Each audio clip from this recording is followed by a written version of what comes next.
آپ کے ذہن پر مالدار ہونے کے جو بھوت سوار ہے، سرمایہ دارانہ نظام کا جو نشہ چڑھا ہوا ہے، خدا را اس کو اتار دے اور جو توڑا نفع ہے اس پر قناعت کرے.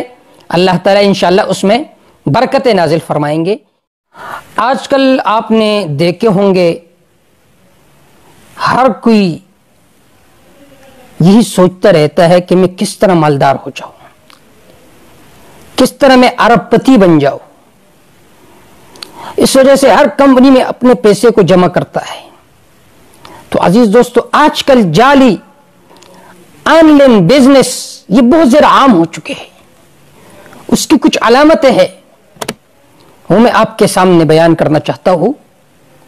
جب بھی اس طرح آن لائن کوئی بزنس ہو تو آپ دیکھیے ان میں ضرور یہ علامتیں ہوگی. خوشنما نعروں سے لوگوں کو اپنی طرف راغب کرتے ہیں. ان میں سے ایک علامت یہ ہے، ان کمپنیز میں یہ مشترکہ چیز ہے کہ ان میں سے اکثر کے ساتھ حکومتی لائسنس نہیں ہوتے.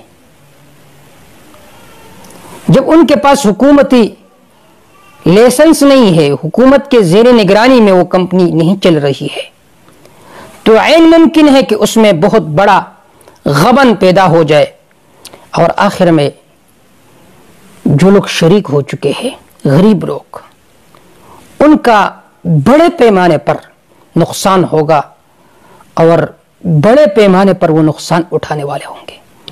ماضی کے تجربات اس پر گواہ ہے.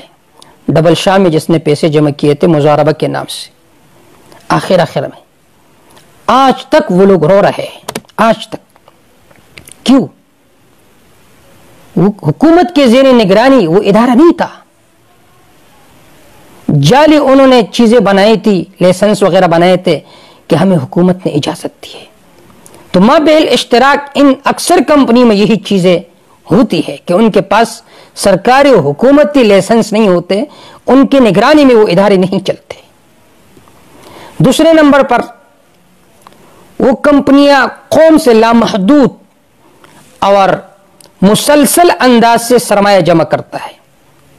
دیکھیے کاروبار جتنا بھی بڑا ہو لیکن ایک حد تک اس میں سرمایہ جمع ہوتا ہے، ایک لمٹ ہوتا ہے، جبکہ یہاں پر سرمایہ جمع کرنے میں کوئی لمٹ نہیں ہوتا، کوئی حد نہیں ہوتا. اس سے معلوم ہو کہ اس کے پیچھے حقیقی کاروبار نہیں ہے، بلکہ وہ منٹوں میں گھنٹوں میں اس کمپنی کے پالیسی کو لینے والے ہزاروں ہوتے ہیں، پھر لاکھوں تک ہو جاتے ہیں. وہ یہی سرمایہ جمع کرتا ہے اور پھر اپنے صارفین کو نفع دیتے ہیں اور حقیقی کوئی کاروبار نہیں ہوتا. جیسا کہ آپ نے ڈبل شاہ میں دیکھا تھا، وہاں پر حقیقتاً کوئی کاروبار نہیں تھا، لیکن منٹوں میں گھنٹوں میں اس میں ہزاروں لوگ اس پالیسی کو لیتے تھے، تو وہی پیسے ان میں بانٹ دیتے نفع کی صورت میں، اور کہتے تھے ہم تو کاروبار کرتے ہیں اور شریعت میں تو مضاربہ کی اجازت ہے. تیسرے نمبر پر آج کل دیکھیے معاشی حالات میں اتنا بڑا خسارہ آ چکا ہے. اب یہاں پر اس دور میں اتنا بڑا منافع دینا یہ حقیقی کاروبار سے ممکن نہیں ہے. جتنا بھی بڑا کاروبار کیوں نہ ہو، لیکن حقیقی کاروبار سے اتنا منافع دینا یہ ممکن نہیں. مضاربہ میں بھی علماء نے یہی کہا تھا کہ بھائی جان اتنا بڑا منافع دینا جو تمہیں ڈبل شاہ دے رہا ہے، کہا کرتے تھے ممکن ہو سکتا ہے زیادہ منافع ہو. تو اس سے یہ معلوم ہوتا ہے کہ یہ جو کاروبار ہے یہ حقیقتاً میں کوئی کاروبار نہیں ہے، بلکہ لوگوں کو دھوکہ دے رہا ہے. اسی طرح کاروبار کے لیے بھی بنیادی شرط ہے کہ مستند مفتیان کرام کے زیر نگرانی میں وہ کاروبار چل رہا ہو. جبکہ آج کل جتنے آن لائن بزنس ہے B4U کے نام سے یا کوئی اور کسی مستند مفتی کے زیر نگرانی وہ کاروبار نہیں چل رہا. آپ کاروبار کر رہے اور مسلمانوں کا سرمایہ جمع کرتا ہے تو ضروری ہے کہ آپ کو معلوم ہو کہ خریدنے کے، بیچنے کے، قرضوں کے شرک کیا اصول ہے. جب آپ کو اصول معلوم نہیں ہے تو کس طرح ہم یہ کہے کہ یہ کاروبار حلال کا ہے. دیکھیے اس میں ایک بڑا اصل ہے.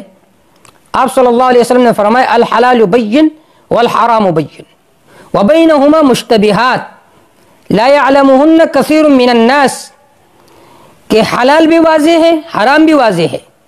وبینہما مشتبہات، ان دونوں کے درمیان مشتبہ چیزیں ہیں کہ پتہ نہیں کہ یہ حلال کاروبار ہے یا حرام کاروبار ہے. تو جو بھی شبہات سے اپنے آپ کو جس نے شبہات سے بچایا تو وہی عافیت میں.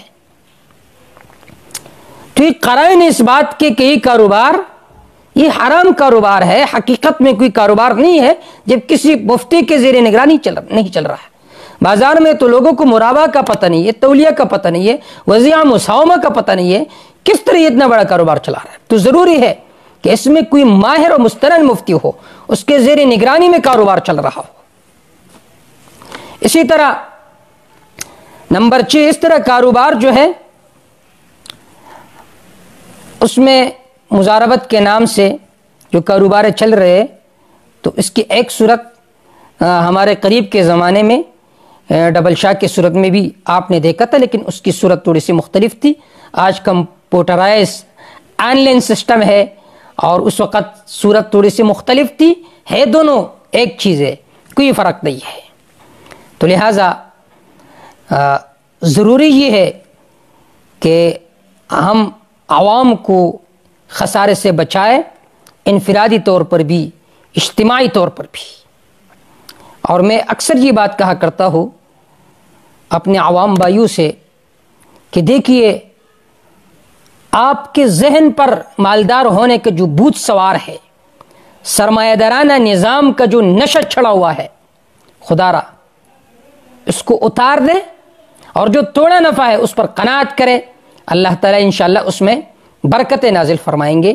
وما توفیق الا باللہ علیہ توکلت و الیہ انیب.